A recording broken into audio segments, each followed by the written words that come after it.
Hello, everybody. A good nerve Shabbos. Ephraim Schwartz calling you here from my beautiful new office. Take a look at all of these farms slowly filling up my office, making it very, very geschmack all over, getting things in order. It's Thank you to my wife for the greatest present ever. My little man cave that I can sit here, learn, study, write, and talk to you, of course. Although I will probably go outside on the porch as it gets a little bit cooler outside once again to show you some of the beautiful sights. Right. So meantime, you can see my backyard there through the window. And we come to Parshas Teitzei this week. Parshas Teitzei is the Parsha that has the most mitzvos in the entire Torah, 74 mitzvos to be precise.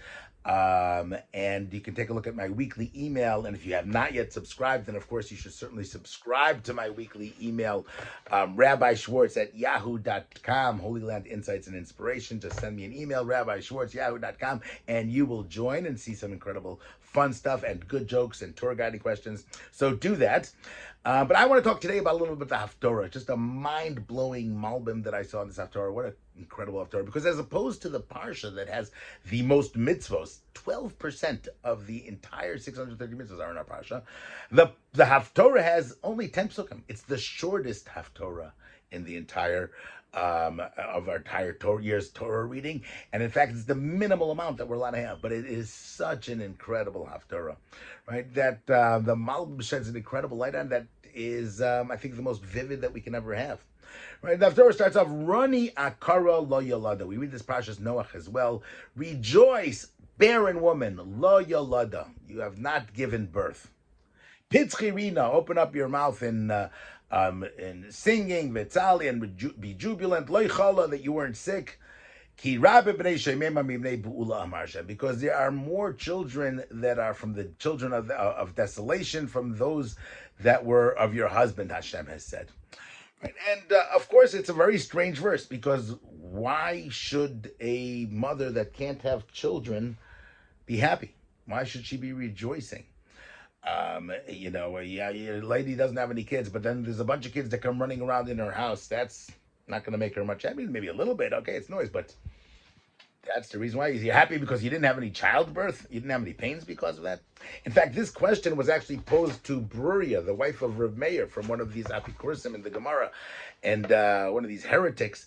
And, she gives him a good Rebbitzin Zug. She tells him, the reason why, she says, Rani Yikar, why should, because she's Rani, because she's Akara, she should be rejoicing? And he said to her, yes, you know why? Because she's rejoicing because she doesn't have any kids like you. Any kids that are going to disappoint her, that are going to become heretics, that are going to become tzaddikim, Sadducees, that's why the mother is rejoicing. When she sees you, that's why she's rejoicing. That's a good Rebbitzin Zug, but that's just a zug. That's not what the Haftorah is really talking about. So what really is the Haftorah talking about? Why should this mother rejoice? Because there's other kids that are coming here? And then it continues, Archivi Malcolm, go ahead and give yourself, plate your tents bigger, because there's going to be more and more kids, and the curtains of your house. Strengthen the gates. And then again, a lot of the Kabbalah Shabbos you're going to hear comes from here. Every Friday night we sing parts of this Haftorah. Because they're going to burst out forth from all sides. And your children are going to inherit the fields of the Goy, Arm, Neshamos, and desolate cities they're going to settle. Al Tiri Kilei, don't be embarrassed. Al Tikomi, don't be humiliated. Again, again, that's it. Don't Hashem will forget the shame of you when you're newly married and the charpas Hashem, because the one who is your husband, who is the one that impregnates you, the one that makes you, Hashem, Hashem of the legions is his name. The God of all of the land will be called out. Isha Azuva. What did Hashem describes what happened to us? He said we're just like a woman that left Hashem, and Hashem got angry at us. Berega katan azavtich. I only left you for a minute, but I'm going to return you with great mercy. I left you for a minute. And I'm going to go ahead and give you the eternal mercy, Hashem, because it's like the waters of Noach, like the flood. Just like I swore I'm never going to bring the waters on the world.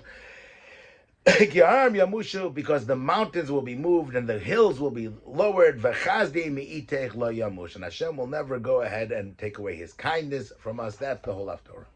So our question is, why is this barren woman being rejoicing? What does she have to rejoice about? Because there's a lot of kids there. Zuk the Malbim something mind blowing. He says, you know what it is? He says the land. Who is this barren woman? This barren woman. It's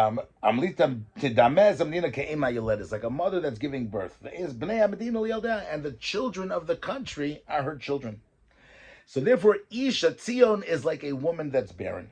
She doesn't have kids. And she's sitting barren. She's sitting without any children. Right? Eretz Yisrael was barren for 2,000 years. Right? There's no children here. And in fact, I tell people when they come here on tours, we come to Yerushalayim, it's all about Yerushalayim, but you Jews lived in Yerushalayim for 1,000 years. David HaMelech, Be'ez 400 years, Ba'isheni another 400 years. And then pretty much, from the Bar Kokhba revolt in the year 135 to the late 1800s, there was never more than 20, 30 kids. So she's looking around. He says, this Tzion is looking around and she's saying, who are these children? Banim asher lo yulada. Right? She sees this barren woman is going to see she's not having her own kids, and she's only going to see children that she never gave birth to. And then all of a sudden, you know what's going to happen? All of a sudden, children are going to start popping up. You're going to have a shul like my shul, where you look around and you say, hey, where are you from? I'm from Germany. Where are you from? I'm from America. Where are you from? I'm from Ethiopia. Where are you from? I'm from Yemen. Where are you from? I'm from Russia. All of a sudden, these are children that she never gave birth to. They weren't born here. They were born in another country. They were born after 3-4 generations in another country. And all of a sudden, but you know what? They're all her children. They're all Tzion's children. No matter where we've gone from, they're children, you know what? That she didn't suffer any of the pains of childbirth. It's a barren woman, but boom, she has her kids.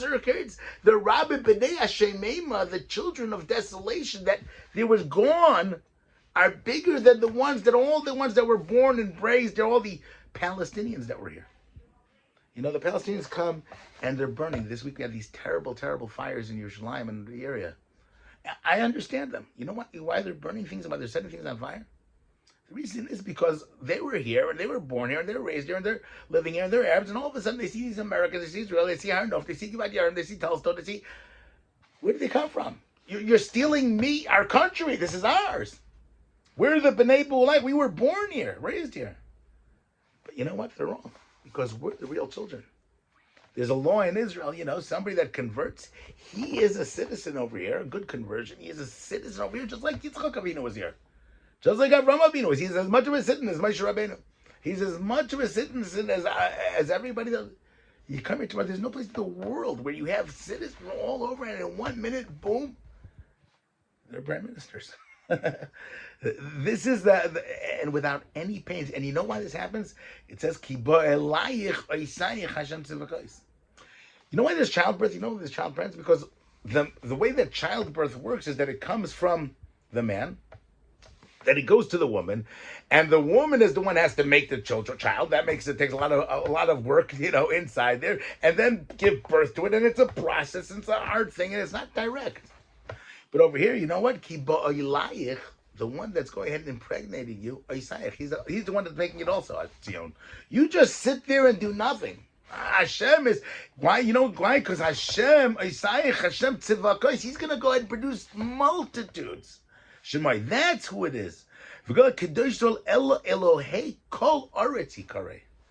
He is the God of the entire land, will be called. You know why there's childbirth in the world, pains in the world? It goes back to the Garden of Eden. Because Hashem, when Hashem is merachefes, ruach elokim merachefes al kol haaretz, where Hashem is being called all over the entire land in the pre-sin world.